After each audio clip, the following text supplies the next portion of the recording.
Okay, Dan and Jace here, West Ham Fan TV. We've just watched West Brom 1, West Ham United 3.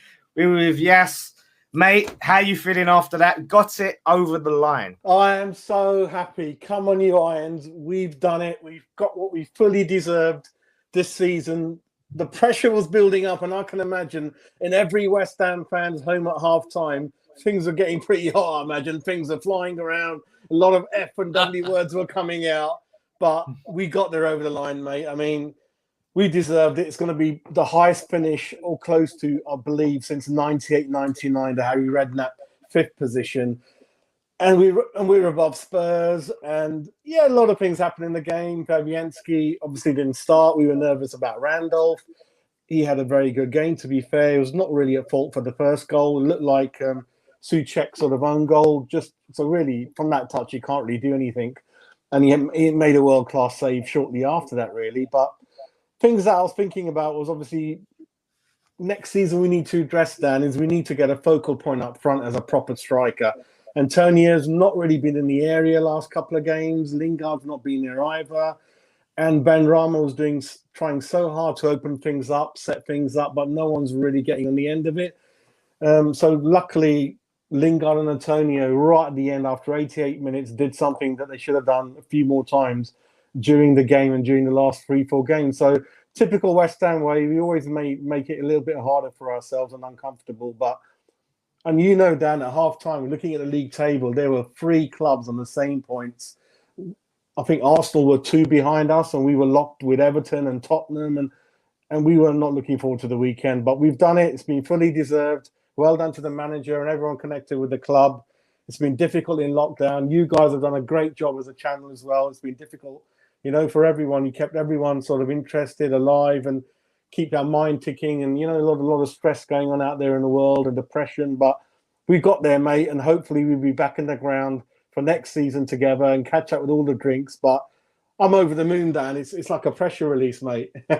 Yeah, no, it is, because, we spent a long period of that game stressing out. Obviously, it all came from the missed penalty from Declan. He's tried to slide in the corner, hit the post, and you're just thinking, could that be it? Because, if we go on not to win that game, Declan's going to be absolutely kicking himself. He's going to feel horrible, and thankfully that weren't the case, but it looked like it just might not be our night. And after that, the momentum all went West Brom's way. So it was definitely hard fought. I think so, yeah. And I think a little bit of luck came our way. Obviously, we had the penalty. It didn't quite look 100% penalty, but anyway, we'll take it. One of our goals looked offside, but it was onside, but I don't know why. A couple of people are trying to explain to me. So we'll take it, mate, and perhaps we've got the luck right at the end that we deserve. Perhaps that was missing during the season where we fully deserved all our games, but 1 or 2 times we didn't quite get the decisions our way. But we really got to sort of now really enjoy the last game, and I think we need a point to make sure we finish above Spurs, and hopefully we can do that home to Southampton, who've not been that great. I'm really happy, mate. Looking at the table, Dan, I've just got a little bit having a go at Man United, as I always do anyway. If they had actually put up a bit of a fight against Liverpool, against Leicester, we could be going into the last game where there's 1 point between Leicester, Liverpool, and West Ham going for that last spot. And so that's frustrating how their form was totally dwindled, And yesterday they were poor anyway. But I'm really happy. I hope you guys have renewed your season tickets and you get excited when I'm really up for Europe, Dan. Even I looked into the conference format. I was worried that we would perhaps have to go into the qualifying rounds early, but you don't. Hopefully we're in Europa, but if it's a conference, we only enter at round 4, which is much later down the line. There's 3 qualifying rounds before then, and only 1 team from England, Italy, Germany, Spain go in there. So we've got a good chance. I'm really up for Europe, and perhaps with a bit of luck, we can perhaps even book a flight or get a trip away in Europe because it's been so long. I'm really looking forward to that. Yeah, fully deserved. And sometimes you don't get things in life that you deserve, especially as West Ham fans. And we've suffered for a long time. But the only thing now is, like, me and Dan have got our serious hats on tomorrow. I want the board to get that check put out, help everyone. And that's the thing I'm really worried about, Dan. There's already rumours coming from McAvenny saying, my sources are telling me because we're not in the top 4 Champions League, we're not going to get Lingard over the line. So all these little negative things are beginning to crop up as usual. So I just want to know what our budget is tomorrow. Get back to, let's get our signings list done ASAP and get our people on board in the first month or couple of weeks. I don't want to go to the last 3 days and we haven't brought anyone in and we're panicking again and picking up whatever's left on the shelf, mate. We need to. Yeah, we can't have a serious European Cup run with this squad, with the size that it is and the way that it is. We have to build on the squad and the fans. Like you said, we deserve, a European tour, going away. Do you know what I mean? Having a drink, the atmosphere, it'd be amazing. And the board have to deliver that to make sure we get a good European. Not like they did last time where they signed 11 players of just mediocre quality. It's about quantity in there.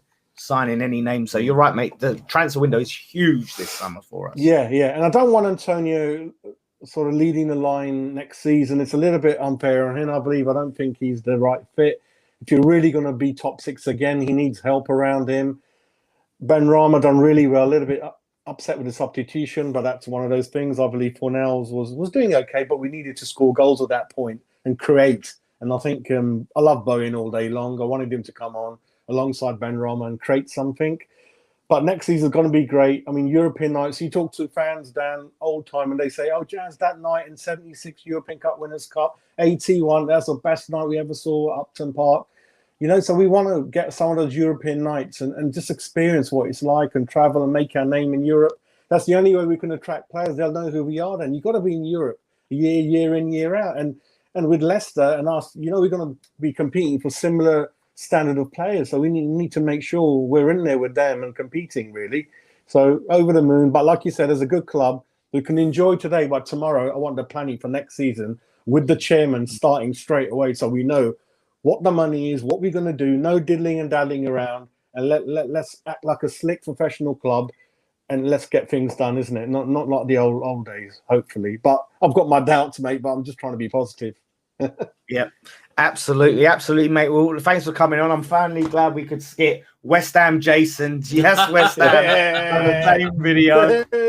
Got you together. So hopefully we'll all be going on a European tour. Well, we will be. But hopefully it's Europa League tour next season. Yeah, we'll take it either way. But listen, it'll be beautiful. So thanks once again, mate. And we'll speak to you on Sunday. Well done, West Ham Fans TV. Keep my favourite channel, the best channel, the biggest West Ham channel. Keep it up, boys. Cheers, mate. Come on, you Irons.